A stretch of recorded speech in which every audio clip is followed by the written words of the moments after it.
Back with another video for you today, and I'm obsessed with the Dior Homme collection of fragrances. And recently I had a friend bring back a bottle of Dior Homme Sport 2017 for me. A large bottle from duty free for $100, 200 ml, this right here. So I was never a fan of sport fragrances, but slowly I've been kind of getting into them, and I wanted to experience this one. This is the third version of Dior Homme Sport since 2008 is when the first one came out, and then 2012 is the second one. So this came out last year, and I'm going to tell you all about this, and is it really worth owning if you are a fan of the Dior Homme collection of fragrances. So if you're curious to know, stick around to find out all about Dior Homme Sport 2017.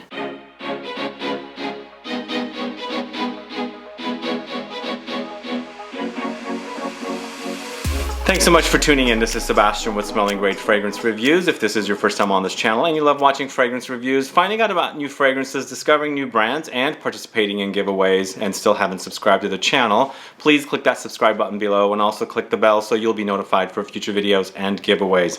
And yeah, I have been a really big fan of Dior Homme line of fragrances. Of course, my favorite is Dior Homme Parfum, which you all know about, and I love talking about that fragrance. So I'm actually slowly going to review every single flanker in this collection of fragrances. And recently, as I said, I picked this one up.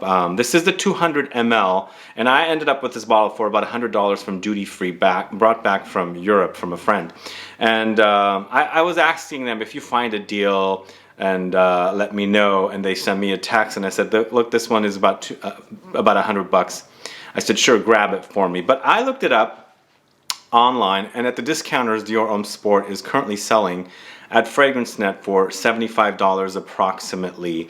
And the version they have there is a 4.2 ounce, 125 ml, 75 mils less than this for about $75. So that's a good deal for buying fragrances at the discounters. I like that price, but I really scored on this one because $100 for about 200 ml is pretty darn amazing, because you're basically getting 100 ml for $50. So it's a good deal. But the question is this version of Dior Homme any good?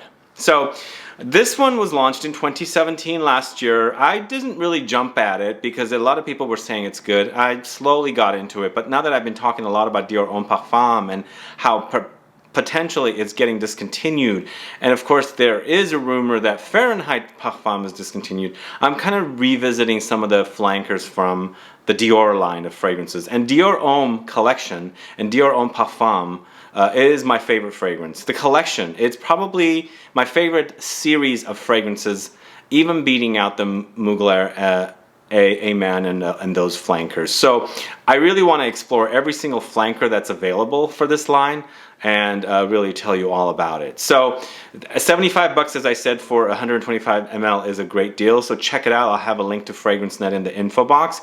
But the first version of the Sport came out in 2008. Never got into it, never had it, never smelled it. 4 years later, they launched another version of the Sport, 2012. And then finally, 5 years after 2012, they've launched this version, the current version. So this version, for notes, at the top it has grapefruit, blood orange, lemon, and pear. In the heart, you've got pink pepper, nutmeg, geranium. And in the base notes, I've got vetiver, sandalwood. But where the heck is the iris? Because that's what I really love about the Dior Homme series of fragrances, the iris.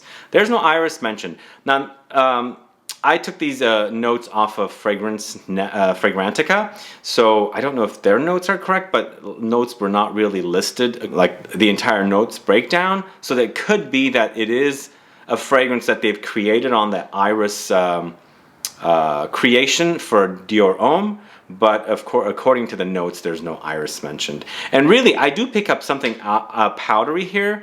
There is that little element of the Dior Homme line, but it is veering so far away from the iris, especially far away from the Dior Homme Parfum, that this is a complete new fragrance on its own. Yes, like I said, it does have the powdery aspect to it. It does come off a bit powdery, but it's very fresh and zingy. What I like about this is, like I said, one more time, I'll say it one more time, it's nothing like Dior Homme to me.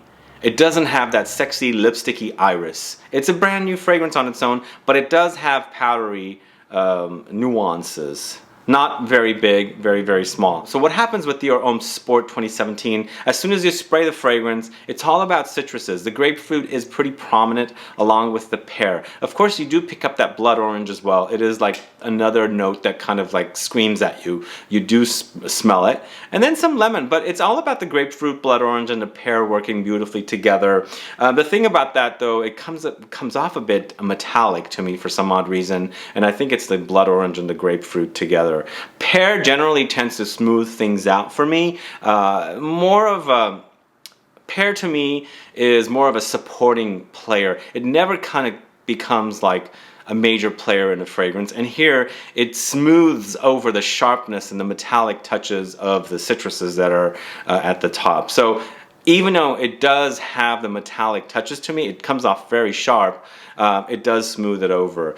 By now you're starting to experience something powdery too, and is it the Dior Homme DNA that we've come to love, the powdery iris DNA that we've come to love. It is powdery, as I said, but not like the Dior Homme smell, the DNA as much.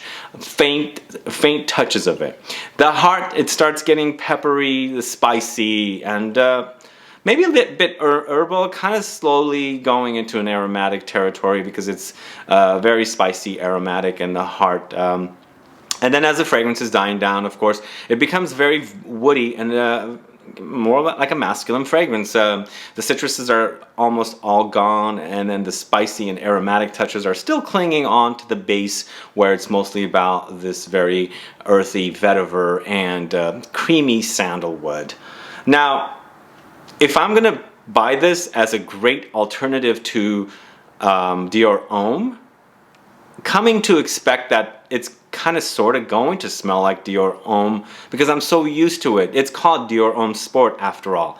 It's not what you're going to get. If you come off without thinking this is a flanker to Dior Homme, then yeah, this is good fragrance. I think it's a decent release. It's not necessarily sporty, but I can see why they would call this sporty because of those zingy, citrusy notes at the top. It gives it a very kind of energizing quality to it, but I'm not getting Dior Homme at all here. Nothing like Dior Homme. I can't smell the Dior Homme DNA, even though I'm getting slight hints of it. Very, very minuscule hints of Dior Homme, and that's what's giving the powdery touches, but it doesn't smell anything like Dior Homme Intense, Dior Homme Eau, Dior Homme Parfum. None of those fragrances smell like this because this smells like a brand new fragrance on its own. I can't compare it to 2008 version, I can't compare it to 2012 version, but this one, on its own, it's a great fragrance, but if I wanted to compare it to Dior Homme, no, I prefer Dior Homme over this way more, knowing that I'm going to get that beautiful, sexy, lipsticky iris touch there, and definitely not present here with Dior Homme Sport. This is more of a sporty fragrance. It's for the guy on the go that's always like moving around, is into the sporty lifestyle. They do go to the gym quite frequently, and they want something simple, citrusy, a bit powdery, but more masculine because it does dry down to, like I said, an earthy vetiver, creamy sandalwood dry down after the aromatic touches in the heart wear off. I'm not saying I hate it, but I can't compare it to the Dior Homme line of fragrances, and absolutely cannot compare to Dior Homme Parfum because that fragrance on its own is a masterpiece. This one is a unique fragrance on its own. If you like a sporty, zingy, citrusy, aromatic fragrance with a woody dry down, then this one's definitely one for you to check out. And for 75 bucks for 125 ml, I think it's a great value, a great deal, because Dior is my favorite designer house when it comes to fragrances, designer fragrances. Of course, Dior Homme Parfum is my favorite designer fragrance. It's actually even up there with any niche offerings because it's that good. This, unfortunately, even though it's better than other designer releases, I think it should have been a fragrance on its own rather than kind of like incorporated into the Dior Homme series. Because to me, it really doesn't make sense. But here, I think what happens with these fragrances, it's a cash cow. You've got so many flankers of Dior Homme, and now you've got a sport flanker, although we've had the sport flanker since 2008. You add that Dior Homme on it, since it's so popular. People that are always into the Dior Homme series or any kind of like, the factor that you know the fragrance, it's proven, it's a success, then they add that name to it, and then people cling onto it and buy it and things like that. But check it out. Maybe you buy some samples or decants to test it out and see if it's something that you like. I mean, you might like it, and I'm not saying it's a bad fragrance. I just can't compare to Dior Homme series. It doesn't smell anything like it to me. Just the fact that it has little bits of powdery touches, and coming probably from the DNA, but definitely not smelling like the Dior Homme DNA. The other thing I want to mention is, once again, we have a Dior Homme, or just a Dior fragrance in general, that I can't find at the discount. Well, I can't find at the department stores. Saks Fifth Avenue I go to doesn't sell this. Neiman Marcus doesn't even sell this. And of course, any of the smaller department stores that don't have like a big collection of Dior fragrances, they don't have this. I haven't looked for it at Sephora, so I'm not really sure. But once again, these fragrances are not really getting a full-on release, which we would love as an audience here in the States that loves good quality fragrances. This should have gotten an official release. I never saw it in any department stores, at least here, not here in San Francisco. But if you guys have seen it in stores, let me know. Perhaps maybe there's not a market for this fragrance in San Francisco, but when I'm traveling, I don't actually look for fragrances like this. I mean, I'm already used to the designers. I'm looking for something that I haven't really experienced, if that makes sense. I want to discover new fragrances rather than things I know about. So I don't ever look for these, and I don't know if it ever got a release, but if you guys know, let me know. And if you are a owner of this fragrance and you love it, let me know as well. Lastly, let me know if you've had the 2008 version and the 2012 version.